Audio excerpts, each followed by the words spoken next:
¿Qué es un campo magnético? Un campo magnético es una magnitud vectorial que representa la intensidad de la fuerza magnética. Se preguntarán, ¿qué es fuerza entonces? Bueno, la fuerza es una capacidad física para realizar un trabajo o un movimiento. Ya con estos dos conceptos aclarados, veremos qué es una corriente eléctrica. Una corriente eléctrica es el rango de flujo de una carga eléctrica que pasa de un punto a otro punto. Y para terminar con estas definiciones, ¿qué es la electricidad?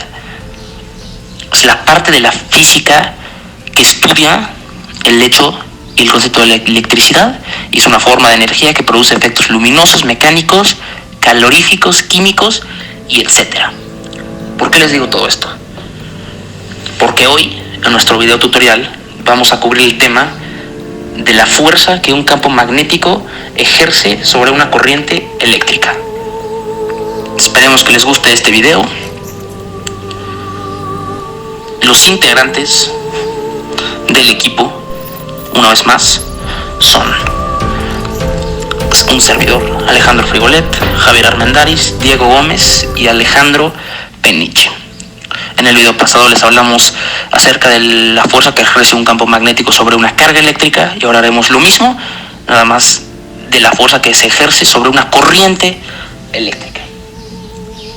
No hace falta decir la importancia que tiene esto en nuestras vidas, en nuestra vida corriente, en lo común. Prender una luz, utilizar el refrigerador, cualquier actividad necesaria o esencial para nuestra vida del día a día tiene que ver con este tema. Esperemos que lo disfruten.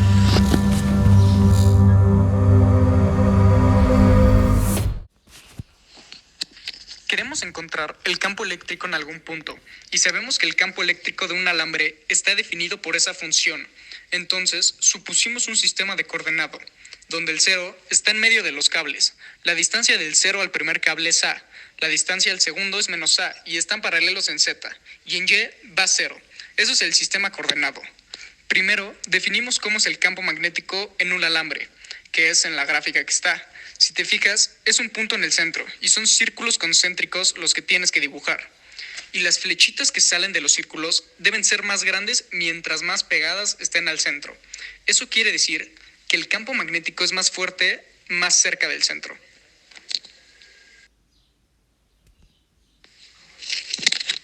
Entonces, si nosotros definimos un campo magnético por dos alambres y ambos tienen la misma corriente, lo que va a pasar es una cuestión simétrica. Por eso lo voy a explicar aquí en la gráfica 2. Tienes que poner un punto que está ubicado en A, otro punto que está ubicado en menos A. En menos A está ubicado la corriente negativa.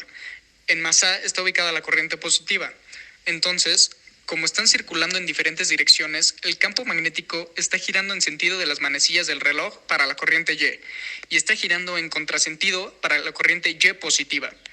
De acuerdo. Entonces, la idea es, si nosotros podemos graficar esto y vemos cómo se va moviendo el campo, vemos la gráfica 3, que nos explica cómo se da el campo en general y todo. Entonces, es el caso como ideal de que ambas corrientes sean de la misma magnitud, pero en sentidos opuestos.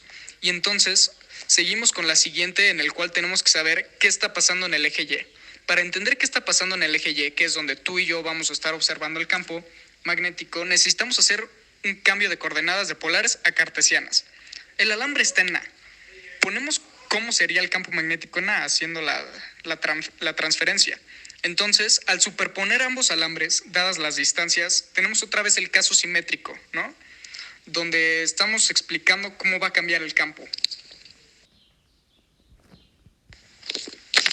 Y entonces, para este caso lo que hicimos es que la corriente 1 es mayor que la corriente 2.